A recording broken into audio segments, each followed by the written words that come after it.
Hey guys, this is Marissa from Imagine This, an art and music studio for both children and adults. And today we are going over our Art 3 lesson for the week. We are going to be continuing with watercolor. We're going to learn how to paint the sky in 2 different ways. And then of course you are more than welcome to keep experimenting with that, using different colors, keep growing, and just branch off of our little lesson today. So as far as materials go, you will need some paintbrushes.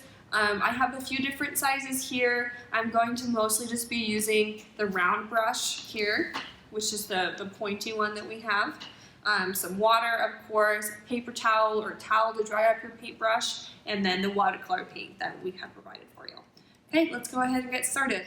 Alright, so I chose to divide the paper that I'm using into 2 different sections so I don't have to waste 2 pieces of paper, and I have that sectioned off just with tape here.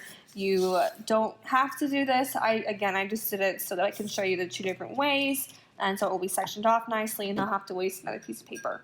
But we are going to start with this top one, and this first one is pretty simple. We are just going to do our wet on wet technique and just cover the whole entire section with water and your choice of blue, or maybe it's not blue, maybe we've got a dark sky, or your choice of sky.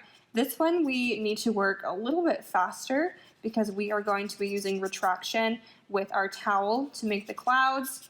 So I'm just going to work here pretty quickly, but of course you are welcome to pause the video, go backwards, and so forth. Alright, so now that I have it all wet, I am going to pick this pretty light blue here. And remember your watercolor basics.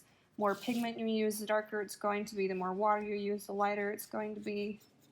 So instead of using several different colors, I'm just going to use the same color, but I am going to do different amounts of water and pigments so that some places are darker, some places are lighter.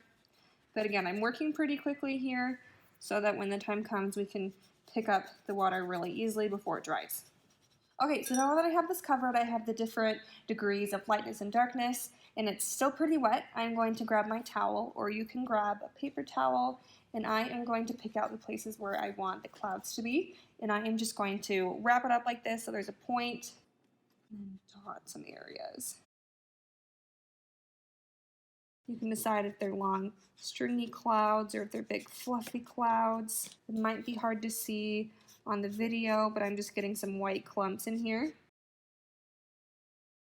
Okay, so if you want it to be a pretty abstract sky, you can probably stop there. But if you want the clouds to show up a little bit more than what you have, what I'm going to do is I'm going to pick that same color, and I'm going to use a lot more pigment than I'm using water, and I am going to go around the clouds and just darken up some of the areas so there's a really stronger contrast between the cloud and the sky.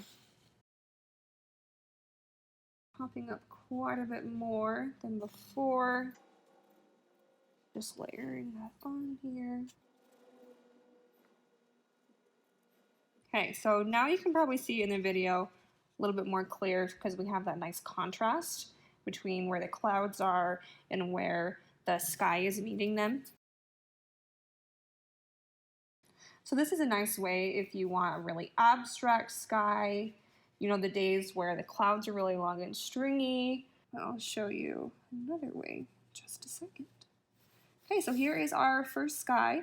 Again, I just played around with the one color, but it might be fun for you to go in and get maybe some darker blues.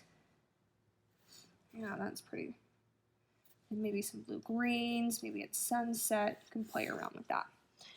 Okay, so I'm going to move on to the second sky here. It's really similar, except we aren't going to be using the subtraction. What we're going to do is you can either use a pencil and kind of draw out beforehand where you want your clouds, but I'm just going to paint over them. And instead of covering all of it with the water and using the wet on wet technique, I am actually going to use the wet on dry technique. And I'm going to come in here and I am going to use reduction and just paint around where I want the cloud to be. So again, I'm just using straight from the paintbrush. If you want to draw them beforehand, that's great.